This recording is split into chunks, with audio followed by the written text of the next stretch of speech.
This video shows how to tie the square knot, or reef knot, and some other related knots. First pass one end over and around the other. In this case the red end passes over, then under the blue. Then repeat the process. Again the red end passes over and under the blue. Tighten to make a neat symmetrical knot.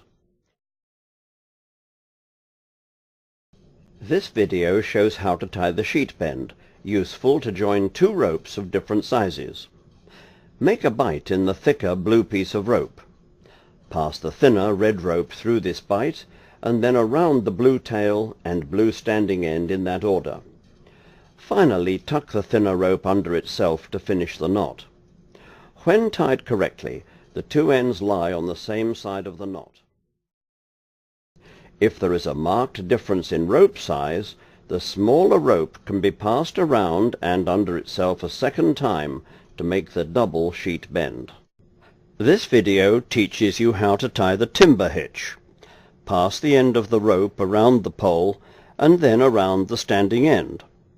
Wrap the end around itself 3 times and tighten the knot so that these 3 turns are gripped against the pole.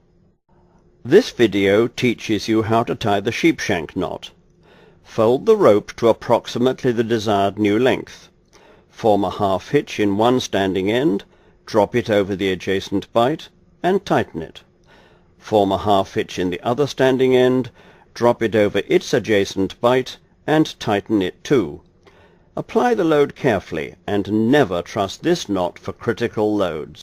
This video shows how to tie the simple noose, useful as the first knot when casting on to start knitting, or as a hunting snare. Make a loop in the end of the rope.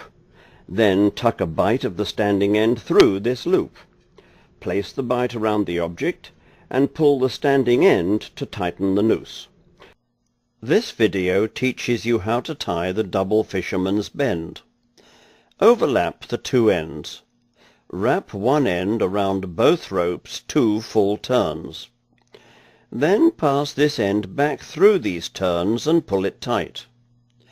Next, pass the other end 2 full turns around both ropes.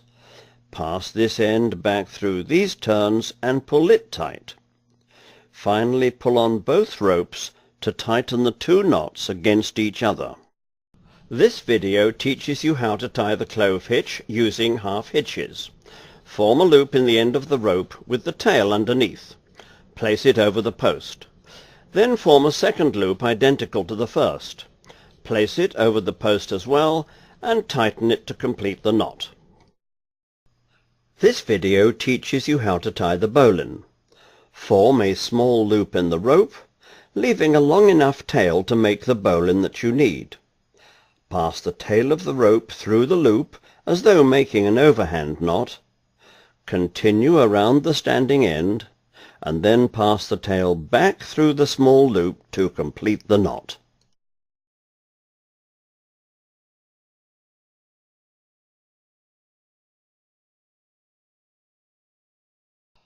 This video teaches you how to tie the round turn and 2 half hitches. Pass the tail around the post twice. This takes the strain while you tie the knot. Then pass the tail around the standing end to make the first half hitch. Pull this tight. Continue around in the same direction to make the second half hitch. Pull this tight to complete the knot.